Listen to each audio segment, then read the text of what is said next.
Just think, you are riding an ATV or the four-wheel drive vehicle off road, having a little bit too much fun. You mess around and get lost, trying to figure out your way back to the highway, back to the road. You deploy your drone that it's fixed to the vehicle. It goes out scouting the topography at a remote distance.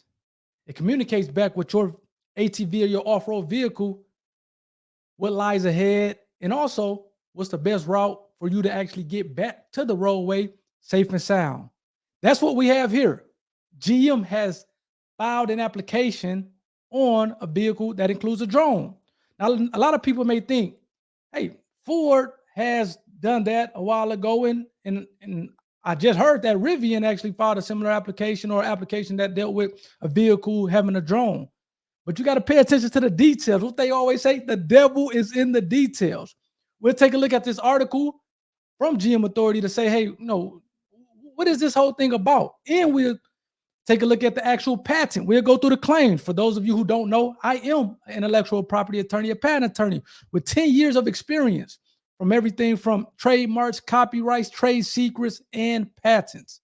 So you're in the right spot today. Please hit that like button as I pull up this article here, and subscribe button. I would like to know in the comment section, would you purchase one of these vehicles that has this drone assistance that essentially helps you out in tough times?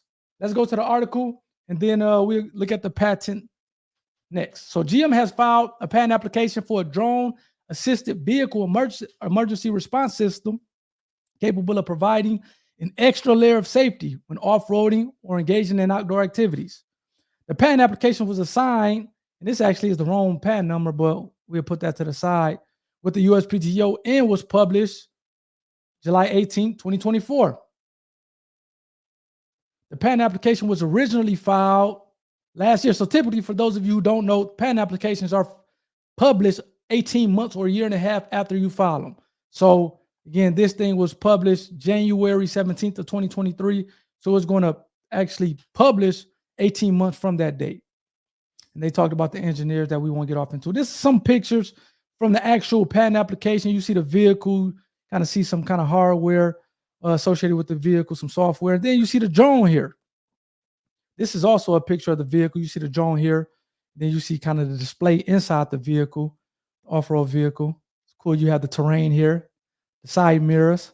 So we'll take a look more at the patent application in a little bit. The patent application describes a system that is designed to enhance the safety and efficiency of off-road vehicles via the integration of an aerial drone. This drone can be deployed to survey a target area and gather data during potential emergency situations, such as locating lost, stranded, or injured individuals, or identifying hazardous conditions in the vehicle's path. The drone is equipped with multiple sensors and communicates wirelessly with the vehicle's processing system. When an emergency trigger occurs, such as a stranded person or a hazardous condition, the drone is deployed to the specified regions to gather data. Once the drone has collected this data, it is then relayed back to the vehicle for processing. This data could include environmental conditions like rough terrain, inclement weather, or obstacles.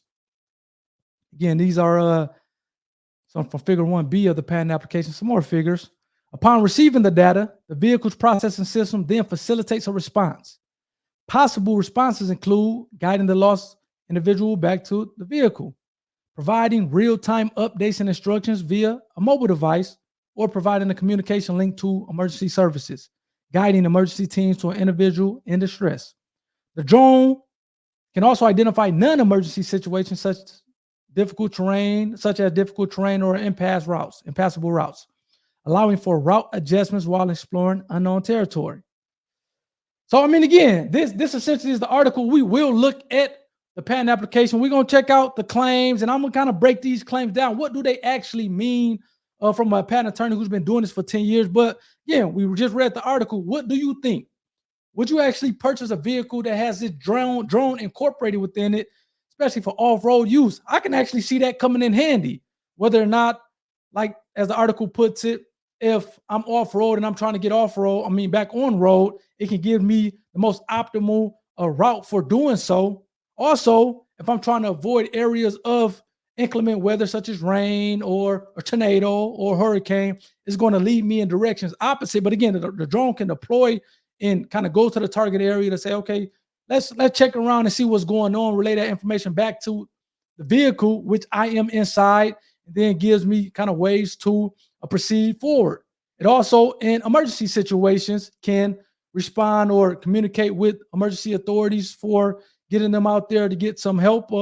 So this thing seems like it has a number of functionalities, which is great. And let me pull up the PAN application because I do want to kind of go through that with you guys.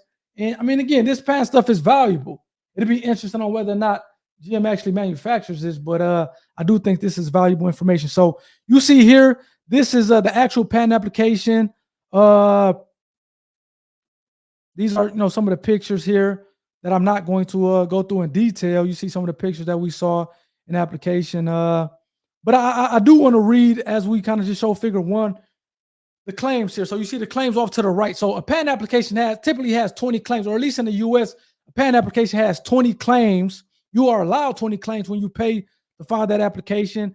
And anytime you go over 20 claims, then you have to pay what is called access claim fees, or pay for the additional claims over 20. And within those 20 claims, you are allowed 3 independent claims. So what is an independent claim? An independent claim is essentially a standalone claim. So you have what is called a dependent claims and independent claims. As the name may suggest, a dependent claim depends off that independent claim, whereas the independent claim is a standalone claim and stands by itself. The dependent claims, you have to kind of refer back to the independent claims that is dependent from, but the independent claim is a standalone claim. So you are typically allowed 3 independent claims in your set of 20 total claims. And to the extent that you go over 20 claims or you go over 3 independent claims, you have to start paying the USPTO for access claim fees. So again, that is important. And as we look here, claim 1 is typically, not in all cases, but typically is your broadest independent claim. So that's why I like to kind of check out claim 1, because it's typically your broadest independent claim. Now, this claim seems like it may have some method and some system claims. So, okay, it's, 2 system claims. Does it have a method claim? So, yeah, claim 20 is a method claim, which is not out of the ordinary. Typically, these system claims, or a way to kind of go about doing things, may have 1 or 2 method claims in a system claim, or 1 or 2 system claims in a method claim. So we're going to check out the system claim, independent claim 1, which is good. Typically, is going to be your broadest claim. So what is it doing? What is it claiming? A system for drone-based off-road vehicle routing, comprising a vehicle comprising a processor configured coupled to first sensors, the processor being configured to receive data from the first sensor. So you have your vehicle, you're in your vehicle has this processor and these sensors. Or the sensors are associated with the vehicle, but the processor may be associated with the vehicle according to this claim so far, or it may be it says a vehicle comprising a processor. So a vehicle, essentially the processor is included within a vehicle. Then you have an aerial drone comprising second sensors. So the drone has sensors as well. The drone and the vehicle being configured to establish a wireless communication link for exchanging data there between. So that makes sense. Essentially, that paragraph right here is saying that the drone and the vehicle are communicating with each other wirelessly. That's essentially what that paragraph is saying. The next paragraph, the processor is configured to instruct the drone to aerially scout a target region and engage the second sensors for detecting topographic features relevant to the possible off-road vehicle route. So what does this mean? This means that you're in your vehicle, you're looking at a map of the surrounding area, you click a target region, and you tell the drone to deploy. That aerial drone at that point goes to deploy, captures this features relating to the topography of that target area. And that's essentially what that paragraph is saying. So let's go to the next paragraph. The drone is configured to scout the target region, receive data comprising of topography, including overall obstacles from the sensors for transmission back to the vehicle in advance of near real time. So what does this paragraph telling you? It's saying that the drone is going to the target area. It's getting all type of topography of that area, including barriers, obstruction, obstacles, and then it's essentially relating that back to the vehicle ahead of time or in pretty much real time. So that's pretty much what that paragraph is talking about. And then lastly, the processor is configured to determine or display to a driver at least one vehicle route from a current location to a destination based on analysis of the data from the first and second sensors. So essentially, the drone has relayed all this information back to the vehicle, and now the processor that's again in the vehicle is essentially going to provide a display. Think about it as your navigation system. It's going to provide a display based on your destination, your target area. Is going to essentially provide a display that's going to give you a most optimal route to get through to your destination based on the things that it found, including rain, sleet, snow, hurricanes, obstructions, a river, whatever the case may be. Is going to provide the most optimum display or the route to your target destination. So that's essentially what that claim is talking about.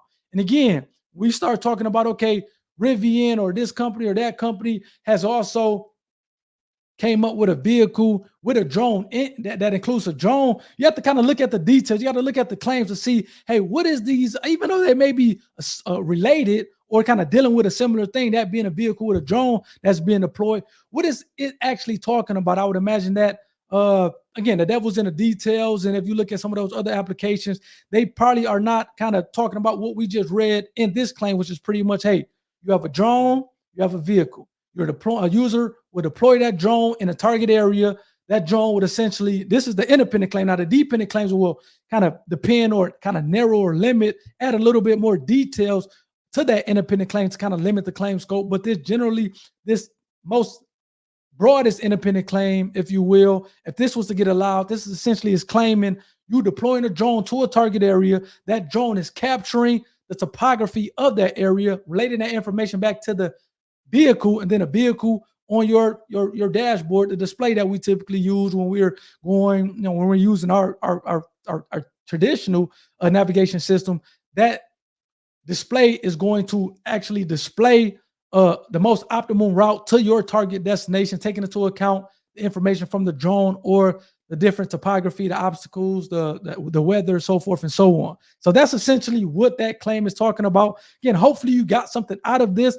I'm trying to not only provide you guys the entertainment aspect of it, but this patent stuff is extremely valuable.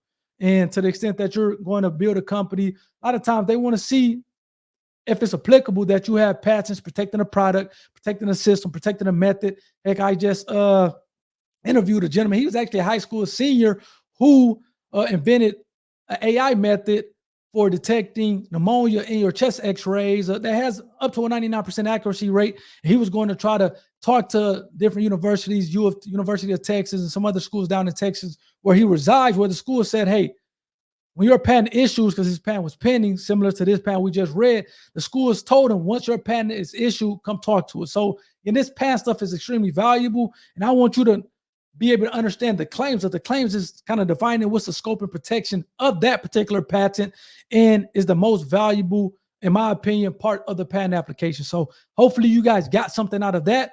Let me know in the comment section, would you purchase a vehicle that have a drone in it? I think it can be extremely helpful, particularly for off-road uses, but I want to hear from you to let me know what you think of it. Hit a like button if you enjoyed the video, and hit a subscribe button if you enjoyed the video and enjoyed this type of content. And I'm trying to bring you guys current events that's happening in real time. Again, this patent application just actually published here not too long ago. So again, this is fresh off the press. Hopefully you guys enjoyed the video. Hopefully you guys got something out of it. Until next time, peace.